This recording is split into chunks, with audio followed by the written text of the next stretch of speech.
નમસ્કાર મિત્રો ગુજરાત સરકાર દ્વારા ખેતીવાડી વિભાગની યોજનાઓની અંદર સતત સુધારા કરવામાં આવી રહ્યા છે। અગાઉ આવા સુધારા વિશે એક વિડીયો આપણે બનાવી ચૂક્યા છીએ।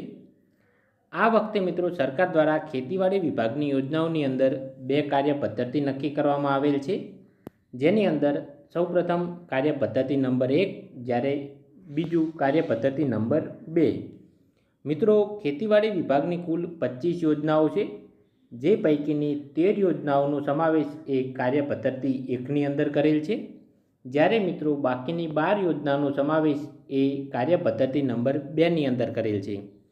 તો આ કાર્ય પદ્ધતિ 1 અને કાર્ય પદ્ધતિ 2 શું છે અને તેની વિગતવાર સૂચનાઓ અને માર્ગદર્શક સૂચનાઓ સરકાર દ્વારા કેવી નક્કી કરવામાં આવેલી છે તેના વિશે વિગતવાર વાત આ વિડીયોમાં આજે આપણે કરીશું।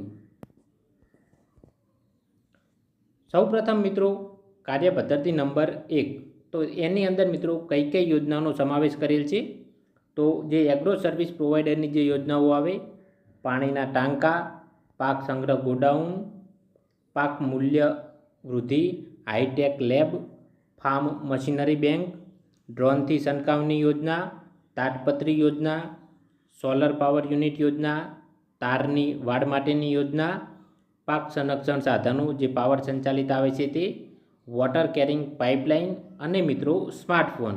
તો કુલ આટલી યોજના છે જેનો સરકાર દ્વારા કાર્ય પદ્ધતિ નંબર 1ની અંદર સમાવેશ કરેલ છે। હવે તેની વિગતવાર સૂચનાઓ વિશે માહિતી મેળવીએ। તો કાર્ય પદ્ધતિ 1ની આ સૂચનાઓ છે।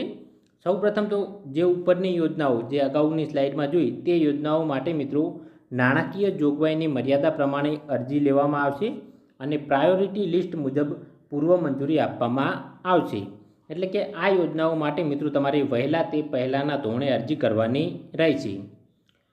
નાણાકીય જોગવાઈ ઉપરાંત જે તે યોજનાઓ માગણી ધ્યાને લઈ વધારાની અરજીઓ દિન 7 માટે પોર્ટલ થકી મેળવવામાં આવશે। એટલે કે 7 દિવસ માટે આઈ ખેડૂત પોર્ટલ ખુલ્લું રાખવામાં આવશે અને 7 દિવસ સુધી તમે અરજી કરી શકો છો।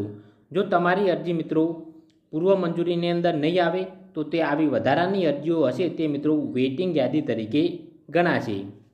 જો નાણાકીય જોગવાઈની મર્યાદામાં જ વેઇટિંગ યાદી અપડેટ કરીને મુખ્ય યાદીમાં લાવી શકાશે। એટલે કે અગાઉના જે લાભાર્થીઓ અરજી કરી છે તે લાભાર્થી જો લાભ ના લે તો તેની જગ્યાએ તમને લાભ આપવામાં આવશે। પૂર્વ મંજૂરી મળ્યા બાદ અરજદારે યોજનાના ઠરાવ મુજબ નિયત સમય મર્યાદામાં અરજી સાથે જરૂરી સાધનિક કાગળો સાથે દરખાસ્ત તાલુકા કચેરીએ રજૂ કરવાની રહેશે અથવા તો તમારા ગામના ગ્રામ સેવકને આપવાની રહેશે। મંજૂરી આપ્યા સિવાયની જે વેઇટિંગની અરજીઓ હશે તે વર્ષના અંતે રદ ગણાશે। તો આ કાર્ય પદ્ધતિ નંબર 1 છે, જે અત્યાર સુધી જે સિસ્ટમ ચાલી આવે છે કે વહેલા તે પહેલાંના ધોરણે અરજી કરવાની રહેશે તે પ્રમાણે છે। હવે કાર્ય પદ્ધતિ નંબર 2ની અંદર કઈ કઈ યોજનાનો સમાવેશ કરવામાં આવેલ છે તેની વાત કરીએ। તો અરજી લેવાની કાર્ય પદ્ધતિ નંબર 1 સિવાયની તમામ યોજનાઓ એટલે કે ટ્રેક્ટર, માલવાહક વાહન, rotavator, plough, power tiller, power thresher, વાવણીઓ, એરો, mobile grader, land leveller, Sanedo tractor, pump set તેમજ વિવિધ ખેત ઓજારોની જે સાધનોની યોજનાઓ છે તેનો સરકાર દ્વારા કાર્ય પદ્ધતિ નંબર 2ની અંદર સમાવેશ કરેલ છે। હવે આ કાર્ય પદ્ધતિ નંબર 2ની વિગતવાર સૂચનાઓ વિશે માહિતી મેળવીએ।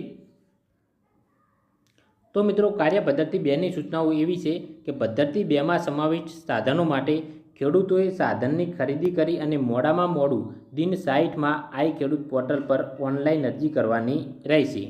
એટલે કે જો તમારે કાર્ય પદ્ધતિ 2ની જે યોજનાઓ છે તેમાં લાભ લેવો હોય તો સૌપ્રથમ તમારે સાધનની ખરીદી કરવાની છે અને તેનું જીએસટી વાળું બિલ મેળવી લેવાનું રહેશે અને જ્યારે તમે ઓનલાઈન અરજી શરૂ થાય ત્યારે ઓનલાઈન અરજી કરતી વખતે તમારે તે બિલ પણ અપલોડ કરવાનું રહેશે। અરજીમાં ખરીદીની વિગતોની એન્ટ્રી કરવાની રહેશે તથા ખરીદીનું બિલ પણ અપલોડ કરવાનું રહેશે। આ યોજનાની અંદર નાણાકીય જોગવાઈની મર્યાદામાં એટલે કે 100% સુધીની સંખ્યામાં અરજીઓ થઈ શકશે। એટલે કે મિત્રો જ્યારે તમારો લક્ષ્યાંક પૂર્ણ થશે તમારા તાલુકાનું, ત્યારે મિત્રો ઓટોમેટિક આઈ ખેડૂત પોર્ટલ તમારા તાલુકા માટે મિત્રો બંધ થઈ જશે. ખેડૂતે જે અરજી કરેલ હોય તેની નકલ અને સાધનિક કાગળો મિત્રો તમારા સંબંધિત તાલુકા કચેરીએ મિત્રો દિન 7ની અંદર અસલમાં મોકલી આપવાના રહેશે. આ મિત્રો દિન 7ની અંદર તમારે જો ઓનલાઈન અરજી થાય તો 7 દિવસની અંદર તમામ સાધનિક કાગળો તમારે તમારા ગામના ગ્રામસેવક અથવા તો તાલુકા કચેરીએ મિત્રો રજૂ કરવાના રહેશે. નહીંતર મિત્રો ત્યારબાદ તમારા કાગળો સ્વીકારવામાં આવશે નહીં. ઉપરોક્ત પદ્ધતિમાં અરજદારે ઓનલાઈન કરેલ અરજીમાં આપેલી માહિતી જો ખોટી, ભૂલ ભરેલી અથવા તો અધૂરી હશે, અથવા તો મિત્રો ઠરાવની જોગવાઈ મુજબના આધારભૂત ખરીદી કરેલ બિલો જો અપલોડ કરેલ નહીં હોય તો મિત્રો અરજી રદ કરવામાં આવશે.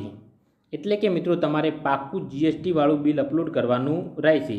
જો તમે બિલની જગ્યાએ મિત્રો બીજું કોઈ કાગળ અપલોડ કરશો તો મિત્રો તમારી અરજી રદ કરવામાં આવશે. તો મિત્રો સરકાર દ્વારા આ વખતે આ 2 કાર્ય પદ્ધતિ નક્કી કરવામાં આવેલી છે, જેની અંદર કાર્ય પદ્ધતિ 1ની અંદર મિત્રો અમુક યોજનાઓનો સમાવેશ કરેલ છે. આ તમે જોઈ શકો છો, આ કાર્ય પદ્ધતિ 1ની યોજનાઓ છે. જો આ યોજનાનો મિત્રો તમારે લાભ લેવો હોય તો અત્યારે જે મિત્રો સિસ્ટમ ચાલુ છે વહેલા તે પહેલાંના ધોરણે તે પ્રમાણે લેવાનો રહેશે.